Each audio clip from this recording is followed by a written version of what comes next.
મારી માં મેલડી આ તારા દીકરામાં હવે સહન શક્તિ પૂરી થઈ ગઈ છે માં. જેને જેને પોતાના સમજ્યા હતા ને એને જ પારકા થઈને અમારી પીઠ પાછળ જે ઘા કર્યા છે ને એ ઘાના જવાબ દેવાનો સમય આવી ગયો છે. હવે તને બસ ખાલી મારી એટલી પ્રાર્થના કરું છું, એટલી અરજ કરું છું કે જો હું સાચો હોય ને તો મારો સાથ દેજે, બાકી હું ખોટો હોય ને તો 3.5 દી મને આ ધરતીની માથે ન જીવવા દે. અને હા, જો હું સાચો હોય ને મારી તો ખાલી મારો હાથ પકડી રાખજે. જગતને બતાવવું છે કે મેલડીની કૃપા કેને કહેવાય, દેવની કૃપા કેને કહેવાય.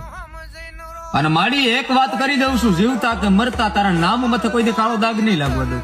જગત લાખ વાતો કરે, જગત લાખ વાતો બોલે કે આમ છે તેમ છે ફલાણું દીકડું, પણ માં જયારે ખરાખરીનો ખેલ આવશે, એક બાજુ મારી આ હૃદયની માથે કટારી હશે અને એક બાજુ તારી મૂર્તિની માથે કટારી હશે ને ત્યારે એક જ વાત નીકળશે કે આ હૃદયની મેલ પર કટારી ઉતારી દે, મારી મેલડીને મૂર્તિના આંગળી ન સીધું. એટલો તારા માથે ભરો હશે, પણ માં જોજો આ ભરોહો તૂટે નહીં, આ વિશ્વાસ તૂટે નહીં મારી.